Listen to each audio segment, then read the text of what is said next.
Kita agak jauh-jauh lah, misalnya ke Tanah Suci. Pernah sholat di Masjid Nabawi, di masjidnya yang ada makam Rasulullah SAW. Sholat subuh. Pas sholat subuh, ada nada dering HP di sebelah saya, suaranya lagu dangdut. Kira-kira kalau lagu dangdut orang mana kira-kira? Orang Mesir, orang Arab, apa orang Indonesia? Indonesia. Itu di Masjid Nabawi. Sholat subuh, sempat bawa HP ke masjid. Nada deringnya tidak di silent. Pernah di depan Ka'bah, lagi sholat ya, senyap, hanya suaranya qori. Tiba-tiba ada nada dering, lagu dangdut lagi. Ini macam tetangga saya ini. Lah, ke depan Ka'bah bawa HP. Ini kan sudah dianggap barang sunnah. Mestinya ke depan Ka'bah bawa Quran, bawa tasbih. Nanti baca Quran. Nanti kalau bosan atau apa wiridan. Ini enggak. HP. Nah, artinya apa? Artinya tantangan masyarakat modern ini lebih besar daripada masyarakat dulu.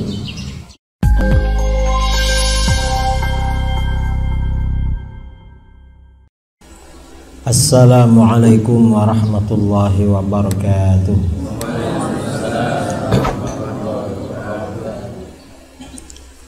Bismillahirrahmanirrahim.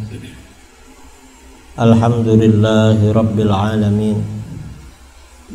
Lahul hamdu wa lahul fadlu wa lahus sana'ul hasan. Ashhadu an la ilaha illallah wahdahu la syarika lah. Wa ashhadu anna sayyidana Muhammadan abduhu wa rasuluh. Arsalahu Allahu rahmatan lil alamin. Basyiran wa nadhira. Wa da'iyan ila Allah bi idnihi wa sirajan munira. Wassalatu wassalamul atammanil akmalan ala sayyidina Muhammadin alladhi tanhallu bihil uqad wa tanfariju bihil kurab wa tuqda bihil hawaij wa tunalu bihil raghaib wa husnul khawatimi wa yustasqal ghamamu biwajhihil karim wa ala alihi wa sahbihi ajma'in, amma ba'du. Para asatidz, para alim, para guru yang saya muliakan dan saya hormati, wabil khusus mudir Ma'had Tahfidzul Quran Al-Uswah Al-Ustadz Ahmad Zaini, juga ustadz-ustadz yang lain yang saya hormati, ustazah juga, para wali santri yang juga saya hormati, dan adik-adik para santri, santriwan maupun santriwati yang saya banggakan dan saya cintai. Alhamdulillah, bersyukur pada Allah Subhanahu wa ta'ala, pagi ini saya bisa bersilaturahmi di Pondok Pesantren Tahfidzul Quran Al-Uswah. Mudah-mudahan silaturahmi ini membawa berkah bagi kita semua dan menjadi pertanda besok kita berkumpul di akhirat bersama baginda Rasulullah SAW. Yang kedua, yang juga ingin saya sampaikan tentang keutamaan belajar di pondok pesantren.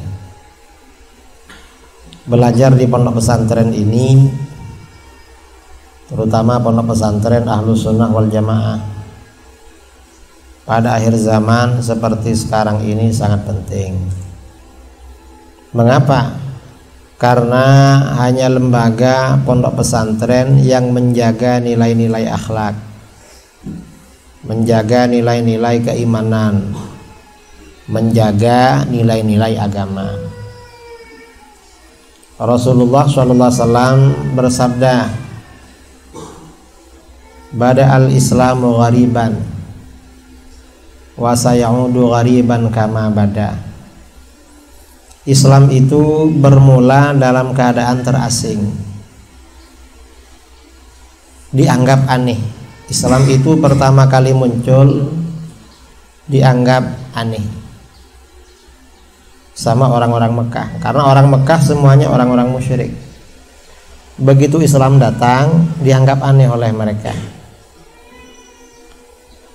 Dan yang pertama kali masuk Islam sedikit, 3 orang, yaitu Sayyidina Abu Bakar, Sayyidatina Khadijah, Sayyidina Ali.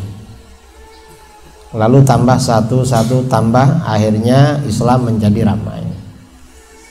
Wa sayaudu ghariban kama bada, dan Islam ini akan kembali asing, akan kembali terasing. Maksudnya kembali terasing bagaimana?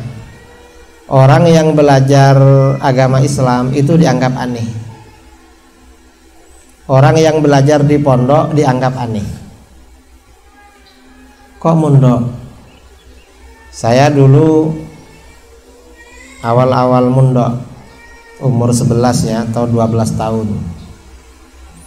oleh orang tua saya dikirim ke pondok pesantren Sidogiri, Pasuruan. Pesantren tertua di Jawa, mungkin juga di Indonesia. Salah satu pesantren tertua.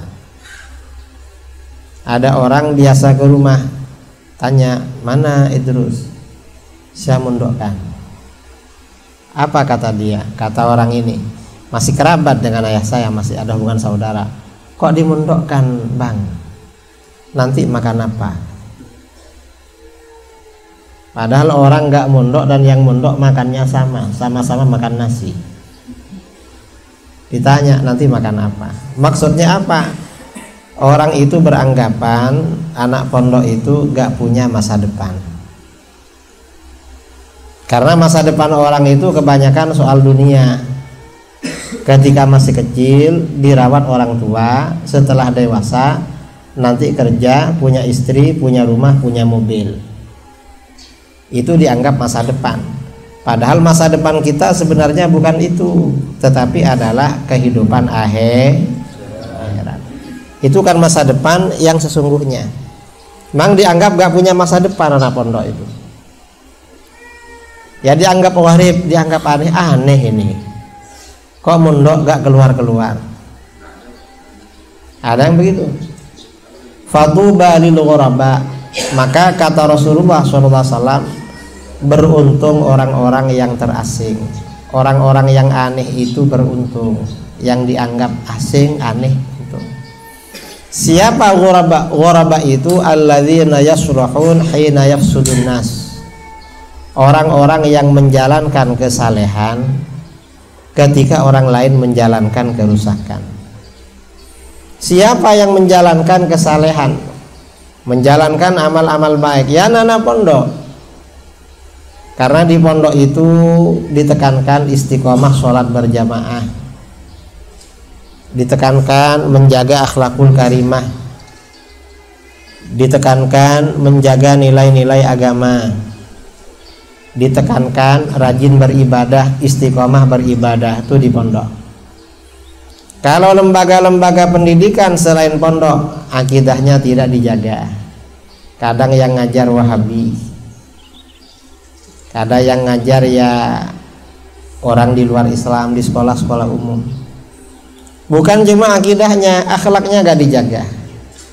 Mengapa gak dijaga? Gak sesuai dengan syariat. Pergaulan laki-laki dan perempuan bebas. Ibadahnya tidak dijaga, akhlaknya gak dijaga. Itu namanya menjalankan kerusakan. Nah, anak-anak pondok ini memang ghuraba. Mengapa ghuraba? Karena asing, aneh. Kita ini ya kalau ada di pondok kan banyak kawannya. Ini berapa jumlahnya yang putra ini? 28. Yang putri? 50. Kalau ada di sini kan ramai. Tapi kalau pulang ke kampung masing-masing kan lebih banyak yang sekolah kan daripada yang mondok. Pondok ini sedikit saudara. Di Indonesia ini anak pondok lebih sedikit daripada anak sekolah. Tapi ini memang penting mondok, karena mondok ini yang benteng Islam, benteng terakhir umat Islam anak-anak pondok. Mengapa? Kalau gak mondok ya tantangannya, ancamannya ramai. Karenanya orang tua yang anaknya ada di pondok itu harus bersyukur kepada Allah, anaknya masuk pondok. Mengapa? Insya Allah ini pertanda baik bagi masa depan anak-anak kita di dunia maupun di akhirat. Itu masuk pondok. Nah, masa yang kita hadapi sekarang ini sudah sangat berubah. Masa sekarang ini hampir sama dengan apa yang disabdakan oleh baginda Rasulullah SAW. Dalam sebuah hadis beliau bersabda, "Kaifa antum idza labistum fitnatan fatuttakhadhu sunnatan yarbu fiha as-shaghir wa yahramu fiha al-kabir." Bagaimana sikap kalian apabila kalian telah berpakaian fitnah? Lalu fitnah yang kalian pakai itu kamu anggap sebagai sunnah. Sunnah itu artinya kebaikan. Apa yang dimaksud berpakaian fitnah? Berpakaian fitnah itu artinya orang itu hidup di dunia, pakaian itu termasuk salah satu kebutuhan vital, kebutuhan pokok. Di rumah pakai baju, kerja pakai baju, ke masjid pakai baju, kemana-mana pakai baju. Itu kehidupan manusia. Artinya kehidupan, kebutuhan yang tak terpisahkan dari kehidupan manusia itu baju. Nah, di akhir zaman ini ada benda-benda yang sebenarnya benda itu menjadi fitnah, menjadi ujian. Tapi kita butuhkan seperti halnya kita butuh baju. Apa contohnya? Itu jadi fitnah, jadi godaan, mengganggu. Contohnya apa? Contohnya seperti televisi. Televisi itu sudah menjadi kebutuhan umum. Sekarang ini ada rumahnya orang yang nggak ada TV-nya. Jarang saudara, rata-rata ada TV-nya. Dan setelah ada TV, kehidupan masyarakat ini berubah. Kalau dulu anak-anak itu selama belum menikah ada di masjid, di mushola bersama para kiai. Kalau malam, pagi pulang ke rumah. Kalau sekarang enggak, ngaji itu sebentar sekarang, gara-gara ada TV. Dan TV itu kalau disetel, rata-rata orang yang ditonton apa?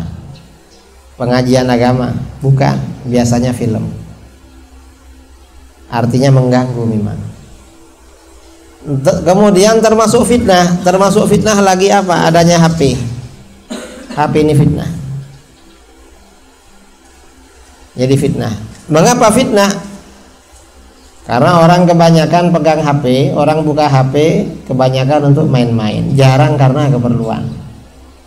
Mungkin keperluannya 5%, yang 95% hanya main-main. Orang buka HP. Tapi dianggap baik saudara, dianggap sunnah sekarang. Kok dianggap sunnah? TV, HP dan semacamnya dianggap sunnah, karena ini menjadi gantinya yang lain. Kalau dulu ustadz kemana-mana bawa tasbih, sekarang bawa HP, tasbihnya gak dibawa.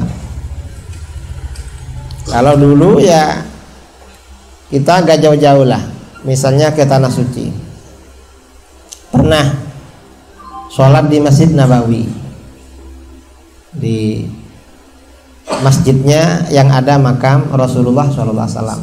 Sholat subuh. Pas sholat subuh ada nada dering HP di sebelah saya, suaranya lagu dangdut. Kira-kira kalau lagu dangdut orang mana kira-kira? Orang Mesir, orang Arab, apa orang Indonesia? Indonesia. Itu di Masjid Nabawi. Sholat subuh sempat bawa HP ke masjid. Nada deringnya tidak di silent. Pernah di depan Ka'bah lagi sholat ya, senyap, hanya suaranya qori. Tiba-tiba ada nada dering lagu dangdut lagi. Ini macam tetangga saya ini. Lah ke depan Ka'bah bawa HP. Ini kan sudah dianggap barang sunnah. Mestinya ke depan Ka'bah bawa Quran, bawa tasbih. Nanti baca Quran. Nanti kalau bosan atau apa wiridan. Ini enggak. HP. Nah, artinya apa? Artinya tantangan masyarakat modern ini lebih besar daripada masyarakat dulu. TV, HP itu tantangan. Yang bisa menyelamatkan dari tantangan ini, dari godaan ini hanya pondok. Karena di pondok gak bawa HP. Alhamdulillah. Karenanya bersyukur. Kan gak bawa HP di sini pondok ya. Gak ada. Gak ada. Paling ya ustadznya yang punya HP. Gak bawa. Ini pondok ini penyelamat memang zaman sekarang. Dan ini adanya HP, adanya TV, ini pengaruhnya luar biasa. Mengapa? Dalam hadis itu dikatakan yarbu fihas shaghir wa yahramu fihal kabir. Anak kecil cepat sekali tumbuh menjadi dewasa gara-gara tontonan di TV, tontonan di HP. Anak sekarang tuh cepat dewasa. Maksudnya cepat dewasa, cepat puber, cepat mengerti lawan jenis. Ini sekarang. Karenanya kalau anak tidak mondok itu berat saudara. Kalau anak itu hanya ada di rumah sekolah itu berat. Ya, memperhatikan rusaknya pergaulan. Apalagi sekarang berhubungan gampang pakai HP. Kalau dulu kan repot orang hubungan, harus pakai surat. Sekarang pakai HP. Daya rusaknya luar biasa. Jadi anak kecil cepat menjadi dewasa, artinya cepat nakal anak sekarang. Anak kecil tuh cepat ngerti. Kalau laki-laki ya, kalau dulu kan umur 10, 11, 12 gak ngerti kadang. Mana kawannya yang cantik, yang ganteng gak ngerti. Anak sekarang tuh 4 tahun, 5 tahun tuh ngerti. Dulu anak saya masih umur berapa dulu? Masih TK. Bilang sama mamanya, "Mi, saya kalau ke rumahnya tante yang sana suka," kata. Kan masih umur 4 tahun. Kenapa? Keponakannya tante yang sana tuh cantik-cantik. Teman kelas saya di TK kalah, kata. Saya mikir, ini masih TK sudah ngerti sama orang cantik. Dulu gak ngerti gitu itu. Sudah ngerti. Artinya cepat, tantangan. Nah, pondok ini yang bisa menyelamatkan. Karenanya pondok ini ghuraba memang, orang asing. Asalkan pondoknya Ahlus Sunnah wal Jamaah. Kalau pondoknya Wahabi ya bukan penyelamat, perusak itu. Karena pondoknya orang di luar Ahlus Sunnah itu biasanya mengajarkan durhaka kepada orang tua. Mengajarkan durhaka. Kalau Ahlus Sunnah ini memang mengajarkan baik. Karena orang ini kalau masuk Wahabi, orang tuanya dimusyrikkan, dikafirkan, sudah durhaka dah. Nanti kalau mati ya gak dibacakan tahlil, gak ada kenduri, gak didatangi kuburannya. Selesai. Kalau Wahabi. Kalau Ahlus Sunnah ini mengajarkan berbakti pada orang tua. Jadi gak sembarang pondok saudara, harus pilih-pilih pondoknya. Ini yang dewasa, yang anak-anak. Pengaruhnya keadaan sekarang. Wa yahramu fihal kabir. Pengaruh dari fitnah televisi, HP. orang yang dewasa cepat sekali tua. Ini sekarang. Kok cepat tua orang dewasa? Artinya cepat sakit, cepat gak sehat. Kalau orang dulu sampai usianya tua-tua sehat-sehat. Sekarang ini cepat punya penyakit. Kadang masih muda sudah rambutnya agak putih.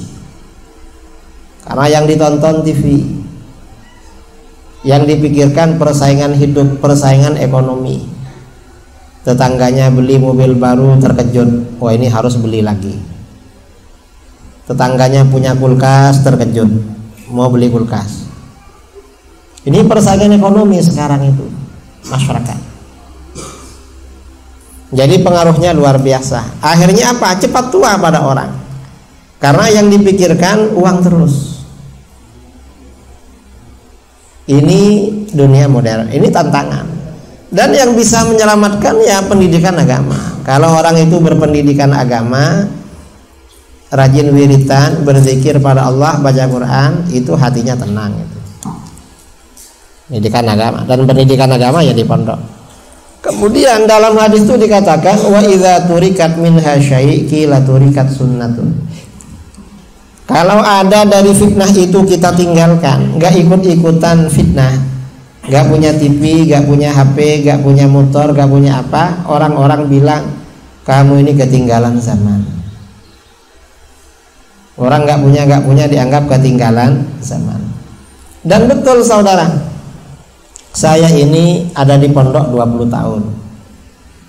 Pondok di kampung 2 tahun ya, pondok di dekat rumah. Lulus SD, lalu mondok ke Sidogiri 18 tahun. Umur 30 tahun suruh pulang sama orang tua, sudah waktunya nikah katanya. Akhirnya pulang dari pondok, masih ngarang-ngarang mau cari tunangan. Ini cari orang mana ini waktu itu. Ada kawan bilang sama saya, kamu kok gak punya HP katanya ke saya. Saya buat apa punya HP? Saya gak perlu nelpon orang, dan mungkin gak ada orang yang perlu nelpon saya. Kata kawan ini apa? Sekarang ini zamannya, kalau gak punya HP ketinggalan zaman. Harus punya kamu. Loh, saya belum kerja, gak punya uang, ini mau cari pasangan, ini gak tahu modalnya dari mana. Apa kata dia? Kamu sering dipanggil kiai-kiai besar, banyak kiai sering membutuhkan kamu, coba minta HP, kalau kamu pasti dikasih katanya. Karena sejak di pondok saya sering ikut pertemuan para kiai, basul masail, musyawarah, sering. Saya masih umur berapa? 22, 23 itu. Sudah sering ikut acaranya kiai-kiai. Saya bilang, enggak lah, malu. Masa ingin punya HP sampai ngemis-ngemis sama orang? Malu, harga diri. Lama-lama karena pulang dari pondok sering diundang ceramah, ngisi di masjid, pondok, di perguruan tinggi, sering dikasih uang sama orang. Lama-lama isinya dompet dihitung, berapa uang ini. Setelah dihitung agak banyak, saya tanya sama kawan, berapa harganya HP? Ustadz punya uang berapa? Kata, ada ini sekian. Waktu itu kira-kira 400.000 lah uang yang ada. Wah, itu HP bagus Ustadz, itu sudah cukup. Akhirnya beli HP seharga 400.000 waktu itu, tahun 2005. Akhirnya beli HP. Setelah beli HP, apa yang terjadi saudara? Bingung. Mengapa bingung? Ini mau nelpon siapa ini? Wong keluarga di rumah gak ada yang pegang HP. Saudara-saudara gak ada yang pegang, punya HP sendirian. Akhirnya jadi gharib. HP-nya gharib. Akhirnya setiap jumpa dengan orang yang ditanya bukan apa kabar, tapi berapa nomor HP kamu. Karena takut dianggap ketinggalan zaman. Tahun 2009 jumpa dengan kawan saya, kawan lama gak jumpa. Tanya dia, Ustaz, apa merek HP-nya? Loh, bagus HP saya ini, Nokia baru. Ganti Ustaz, katanya. Ganti apa? sekarang ini eranya BlackBerry. BlackBerry itu apa? Apa kata ya Allah, Ustadz ini ketinggalan zaman. Saya ini bukan ketinggalan, memang gak ikut rombongan. Jadi ada di belakang memang. Ustadz, kalau Ustadz ini punya BlackBerry, bisa kirim suara, kirim gambar, dan Ustadz bisa main Facebook. Loh, Facebook itu apa? Facebook itu hubungan global, hubungan dengan siapa saja, orang mana saja. Kan Ustadz ini kalau main Facebook gampang loh cari istri lagi, kata kawan ini. Padahal waktu itu saya ceramah sudah luar provinsi, sudah ke Bali, ke Jawa Tengah. Artinya kalau cuma cari istri lah, yang penting berani, nggak perlu pakai Facebook. Tinggal bisik-bisik sama kiai-kiai, ustadz-ustadz yang biasa saling undang. Carikan, pasti dicarikan. Karena yang penting kan berani kan orang kawin itu. Berani nikah. Akhirnya lama-lama apa? Saya gak mau sebenarnya beli BlackBerry. Ada putranya kiai saya nelpon saya waktu saya mondok di Sukabumi. Kamu kalau gak ada acara ke pondok lah, saya rindu, katanya. Saya datang. Pas datang, diajak jalan-jalan, kata beliau, kamu ini sering undangan kemana-mana, pasti banyak uangnya. Terus ada apa Gus? Kamu beli BlackBerry. Lo untuk apa? Saya menghubungi kawan-kawan kamu lewat BlackBerry juga, biar kamu juga pakai BlackBerry kan. Akhirnya beli BlackBerry, takut ketinggalan zaman. Betul saudara. Tahun 2014 ada seminar internasional di Surabaya. Saya panitia juga narasumber. Kawan-kawan menghampiri saya, para peserta. Kiai, kok HP-nya jelek, katanya. Ini HP jadul. Gimana? Kiai ini mestinya paling enggak jelek-jelek waktu itu 2014. HP-nya Samsung Note 3. Ada sekarang Samsung Note 3, enggak ada ya? Sudah habis HP lama. Loh, saya enggak bisa caranya pakai. Nanti saya ajari, katanya. Padahal saya tahu, saya bilang enggak bisa karena harganya mahal. Mahal harganya, buat apa? Akhirnya saya diajak jalan, ayo saya antar. Saya diantar di Surabaya di mall itu. Akhirnya beli HP Samsung Note 3 waktu itu 8,5 juta. Takut ketinggalan zaman. Nah, artinya apa? Pada masa sekarang ini banyak orang membeli barang-barang mahal. Itu bukan karena kebutuhan, tetapi karena gaya hidup. Takut mati gaya. Sekarang. Dan itu gak boleh dituruti saudara, gak bagus, itu merusak. Iya kalau ada, kalau gak ada. Dan sekarang ini kan memang gampang. Orang gak punya uang bisa punya motor baru, mobil baru bisa. Yang penting punya uang dikit-dikit, bawa KTP, datang ke dealer, siap tanda nanti tiap bulan dikejar-kejar itu. Kadang-kadang anak-anak yang uangnya pas-pasan, jarang punya uang, HP-nya bagus. Loh, kok HP-nya bagus? Belum lunas ini, kok belum lunas? Ini baru 2 bulan bayarnya, masih tinggal berapa bulan lagi, kata. Artinya bagaimana? Kehidupan modern seperti itu. Dan itu yang bisa mengatasi pengaruh kehidupan modern hanya masyarakat pondok pesantren. Karenanya ada di pondok itu penting saudara, pondok. Kalau enggak ada di pondok, terpengaruh dengan faham-faham yang menyimpang, terpengaruh faham Wahabi, terpengaruh faham Syiah, durhaka pada orang tua, segala macam. Ini kalau tidak ada di pondok. Karenanya bersyukur ya, adik-adik ini bersyukur bisa ada di pondok, dan para wali santri juga bersyukur anaknya ada di pondok. Mengapa? Orang ada di pondok, orang belajar ilmu agama itu gak perlu khawatir. Ada di pondok gak perlu khawatir. Mengapa? Anak pondok itu setelah dewasa pantas menjadi apa saja. jadi presiden pantas anak pondok. Mengapa? Kita dulu punya presiden Gus Dur, anak pondok. Wakil presiden pantas. Sekarang ini wakil presidennya Kiai Ma'ruf Amin, anak pondok itu alim, pandai baca kitab. Apalagi jadi menteri, jadi gubernur, jadi bupati, banyak yang alumni pondok. Karenanya anak pondok ini gak perlu berkecil hati. Yang penting apa? Yang penting rajin belajar. Anak pondok ini kalau rajin belajar, insya Allah setelah pulang menjadi orang yang sukses. Amin Allahumma. Jadi ketika di pondok ini rajin menghafal, rajin belajar, punya keinginan yang besar, punya impian yang besar, maksudnya punya cita-cita yang tinggi. Kalau itu dimiliki, insya Allah nanti jadi orang sukses. Ini cerita dikisahkan dalam kitab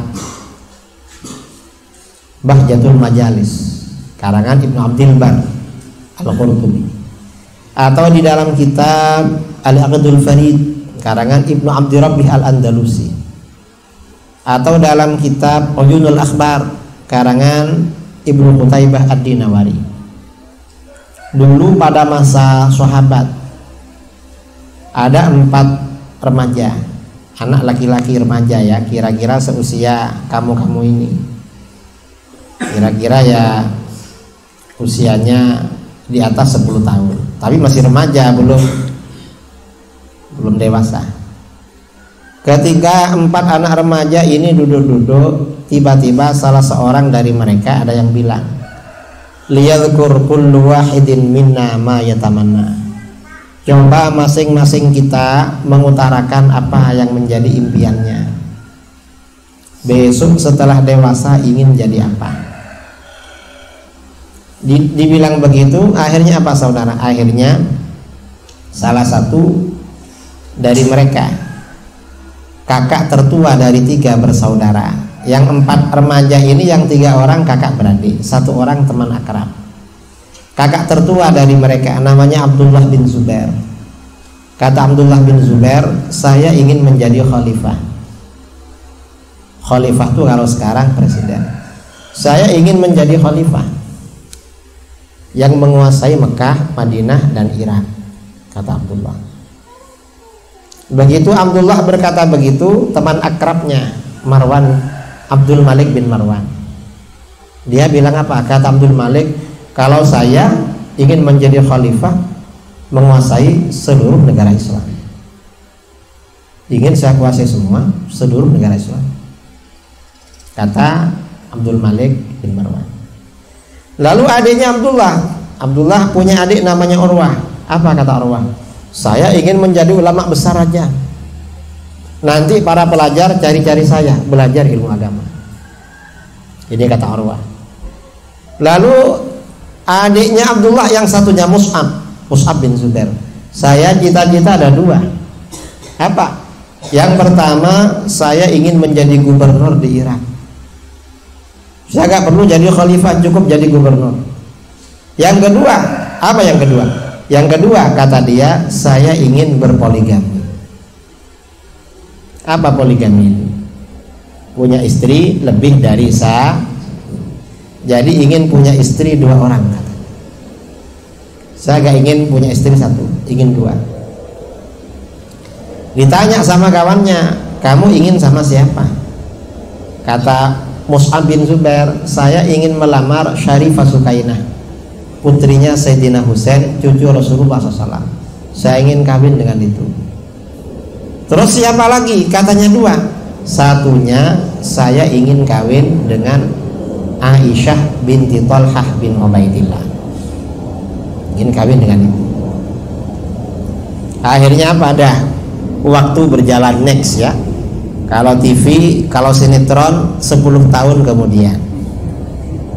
Ini bukan 10 tahun saudara, lama.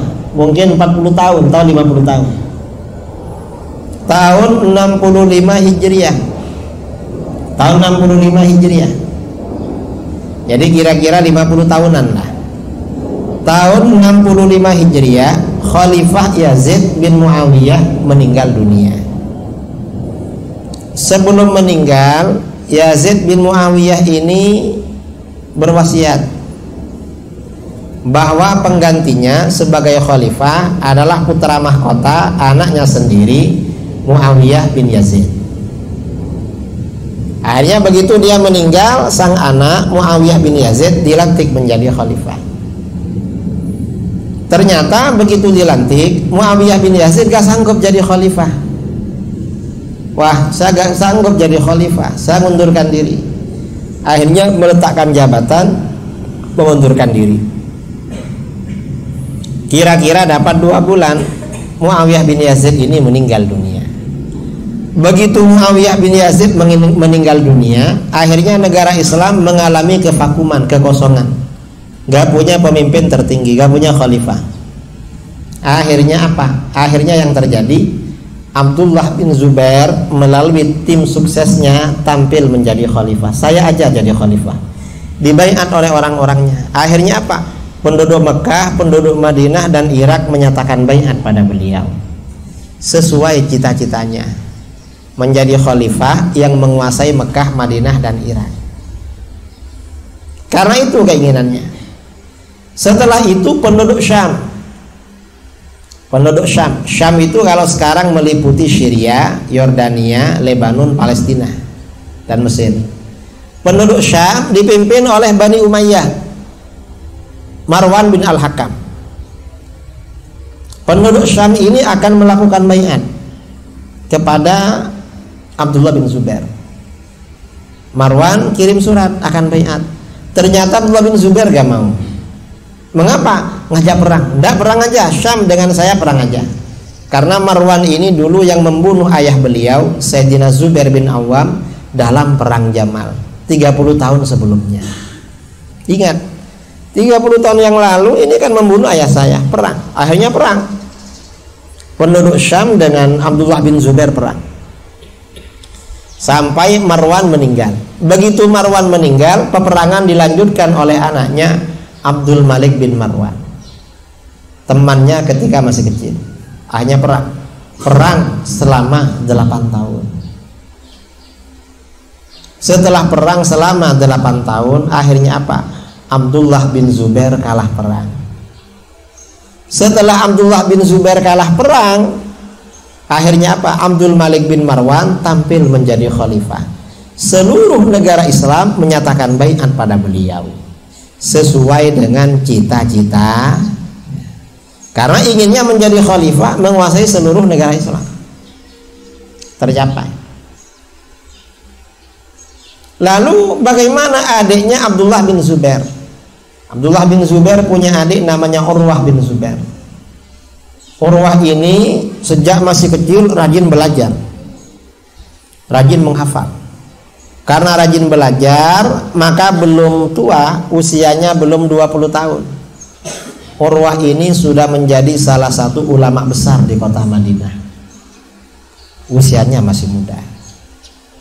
Karena rajin.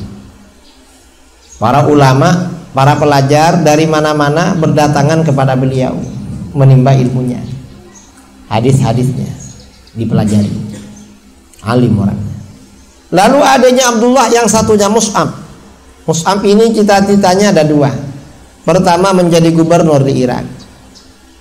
Begitu abangnya menjadi khalifah, Mus'ab dipanggil, "Adik, kamu berangkat ke Irak." "Ada apa, Bang?" "Kamu jadi gubernur di Irak, ini SK-nya." Karena abangnya jadi khalifah, jadi gubernur dia. Lalu dia cita-citanya lagi satunya apa? Poligami, ingin punya istri 2 orang. Ngelamar Syarifah Sukainah, putrinya Sayyidina Husain, diterima. Mengapa diterima? Karena beliau juga keluarga bangsawan. Ayahnya bernama Sayyidina Zubair bin Awam.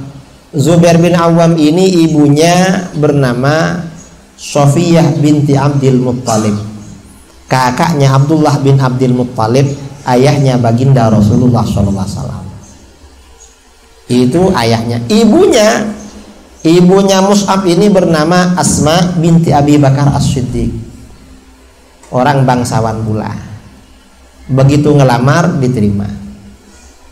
Setelah itu lalu ngelamar satunya, Aisyah binti Thalhah bin Ubaidillah.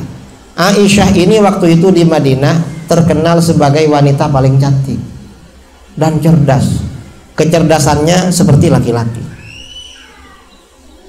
Perempuan itu kalau cantik banyak yang minat, cerdas banyak yang minat. Tapi kalau ada perempuan selain cantik cerdas juga, insya Allah semuanya berminat. Sepakat, laki-laki sepakat kalau perempuan cantik dan cerdas. Kalau cuma salah satunya, wah enggak, itu cantik tapi bodoh itu. Atau cerdas tuh enak, kamu dapat itu, anaknya nanti cerdas, kurang cantik, ingin cari yang cantik. Tapi kalau ada perempuan cantik cerdas, semua laki-laki sepakat itu. Kalau ini sepakat. Nah, Mus'ab ini ngelamar Aisyah binti Thalhah jadi istri nomor 2. Diterima. Mengapa? Mus'ab ini orangnya ganteng, terkenal ganteng. Orang ganteng itu kalau ngelamar gak boleh ditolak walaupun jadi nomor 2. Nah, artinya apa? Ini penting. Cita-cita itu penting, saudara. Karenanya adik-adik yang ada di pondok ini harus punya keinginan. Apa cita-citanya, impiannya? Ya terserahlah. Apa besok nanti setelah hafal pindah ke Temboro atau pindah ke Pekanbaru ya, melanjutkan belajar, pandai baca kitab, jadi orang alim. Setelah itu buka pondok juga di mana begitu. Tahu nanti jadi penceramah, karena di Riau ini punya penceramah nasional UAS, Ustaz Abdul Somad. Saya ingin jadi penceramah. Tahu jadi apa? Enggak lah, saya ingin jadi Bupati Bengkalis. Gak apa-apa. Kamu mondok, saya ingin jadi bupati. Gak apa-apa. Mengapa? Anak pondok itu pantas jadi apa saja. Yang penting ketika di pondok itu rajin belajar. Hanya di pondok itu yang rajin, saudara, rajin belajar itu. Kalau orang rajin belajar, insya Allah bisa jadi apa saja. Dulu ketika yang menjadi sultan di Turki namanya Sultan Murad. Sultan Murad ini punya anak namanya Muhammad, diangkat jadi putra mahkota. Lalu dimasukkan pondoknya seorang mursyid thariqah namanya Syekh Aqo Syamsuddin. Namanya anaknya sultan, anaknya raja, mestinya kan harus ahli ketangkasan, pandai main pedang, pandai memanah, pandai silat. Ternyata Muhammad ini di pondoknya rajin menghafal Quran, rajin menghafal nahwu, shorof, fikih, tafsir, rajin belajar. Karena rajin belajar, ayahnya khawatir, Sultan Murad, loh anak saya ini kok rajin belajar, nanti jadi ulama ini. Anak saya ini calon raja, calon sultan. Akhirnya orang tuanya menghadap pada gurunya, pada guru anaknya, Syekh Aqo Syamsuddin. Guru, ya ada apa? Anak saya ini calon pengganti saya sebagai sultan. Iya. Anak saya kok rajin belajar, guru, rajin menghafal, rajin belajar. Nanti jadi ulama, mestinya kan rajin latihan main pedang, main tombak, latihan memanah, latihan ketangkasan, senjata. Ini gimana guru anak saya? Apa kata gurunya? Kamu jangan khawatir. Kalau anak kamu rajin belajar ilmu agama, berarti sangat pantas menjadi apa saja, termasuk menjadi raja. Akhirnya ayahnya menerima. Lama-lama setelah anaknya dewasa, kira-kira waktu itu usianya 14 atau 15 tahun, ayahnya Sultan Murad ini punya keinginan khalwat, uzlah, menjauh dari kehidupan dunia. Akhirnya apa? Beliau mengeluarkan dekret, keputusan penting. Anaknya Sultan Muhammad yang masih umur 14 tahun diangkat jadi raja. Dia menyerahkan kerajaannya pada anaknya, beliau sendiri pergi ke hutan beribadah kepada Allah. fokus beribadah. Anaknya sudah alim, anaknya 14 tuh sudah alim, jadi sultan. Nah karena sultan yang baru ini masih anak-anak, umur 14 tahun, gak serius ngurus kerajaan. Tiap hari ke istana sebentar, habis itu pengawalnya diajak ke hutan mencari rusa, berburu. Tiap hari pengawalnya diajak main-main, kerajaannya gak diurus. Lama-lama negara-negara Kristen di Eropa mendengar kalau kerajaan Islam rajanya masih anak-anak dan tidak peduli kerajaannya. Akhirnya apa? Paus, pimpinan Katolik tertinggi yang berpusat di Vatikan, di Yunani ya. Mana Vatikan itu? Hah? Di Yunani, di Italia. Yang berpusat di Vatikan di Italia, memprovokasi raja-raja Eropa agar mengumpulkan puluhan ribu tentara menyerbu negara Islam. Sekarang negara Islam sedang lengah, rajanya sibuk main-main ke hutan tiap hari. Akhirnya mengumpulkan puluhan ribu tentara. Sultan Muhammad sudah bukan 14, mungkin sudah 17 tahun. Tapi ya bertahun-tahun kerjanya begitu. Akhirnya apa? Rencana jahat orang Kristen ini tercium oleh intelijen Islam waktu itu. Intel segera lapor kepada Sultan Muhammad. Sultan mau lapor, ada apa? Sekarang ini negara-negara Kristen mengumpulkan puluhan ribu tentara akan menyerbu kerajaan kita. Gimana kita menghadapi mereka? Sultan Muhammad terkejut. Loh, gimana ini katanya?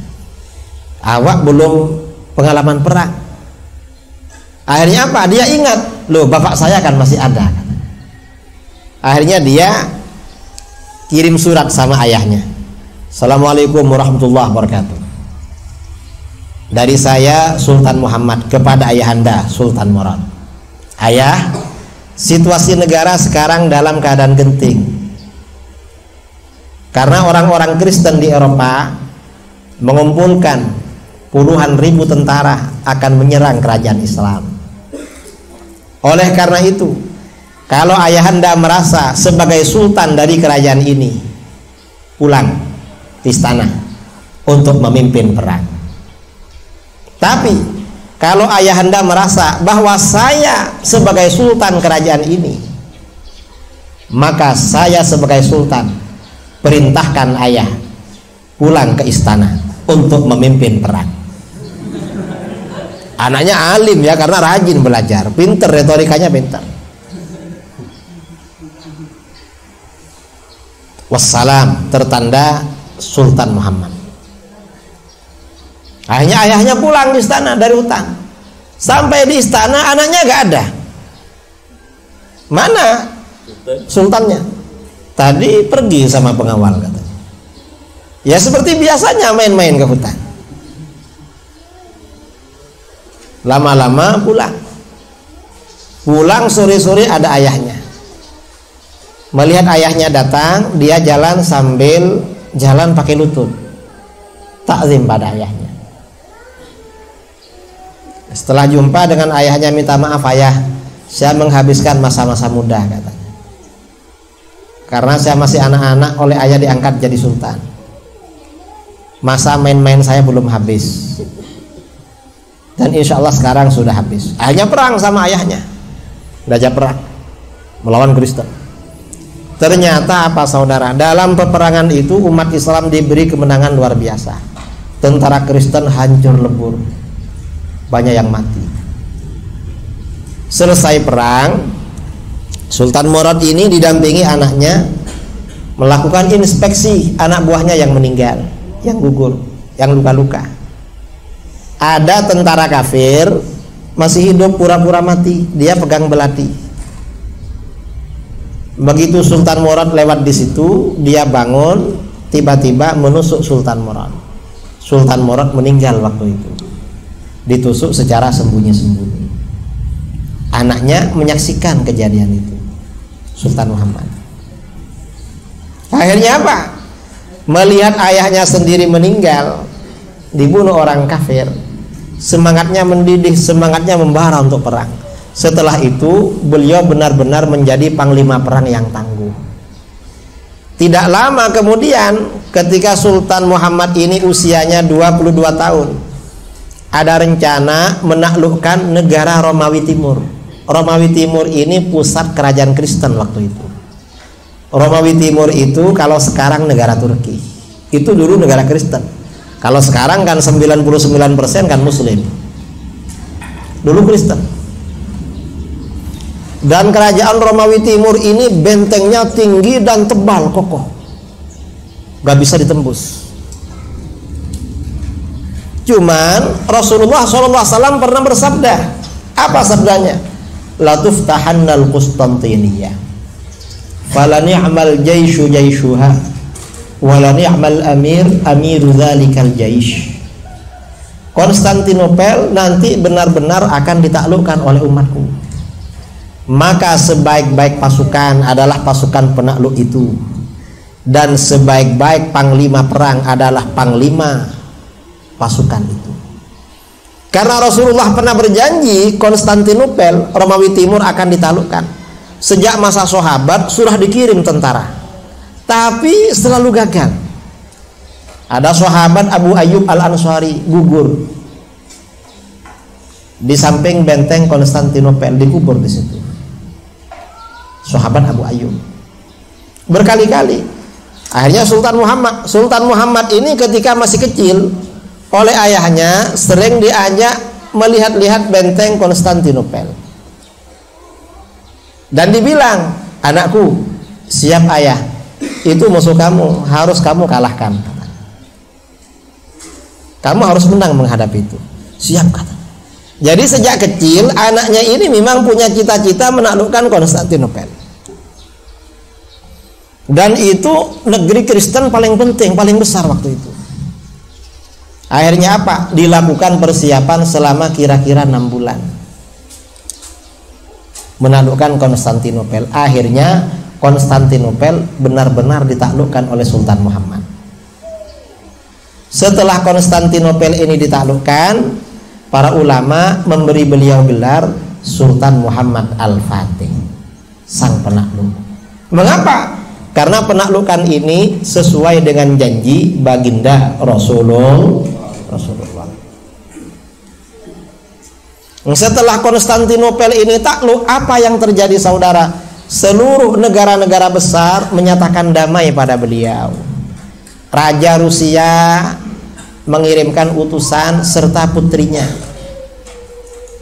menyatakan damai dengan Sultan Muhammad, dan putrinya diserahkan sebagai selir. Raja yang satunya kirim putrinya juga. Semua raja-raja mengirimkan putrinya jadi selirnya, karena sudah menjadi sultan paling besar waktu itu. Kamu belum dapat kiriman selir.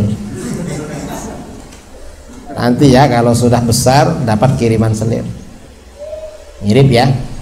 Kalau yang ini ada bukan sultan tapi sering dapat kiriman, yaitu Syekh Abdul Wahab Rokan. Tahu Syekh Abdul Wahab Rokan? Mursyid Thariqah Naqsyabandiyah Khalidiyah di Besilam. Mana Besilam itu? Langkat, Sumatera Utara. Istrinya 40. Tapi bukan 44. Istrinya 4 terus beliau.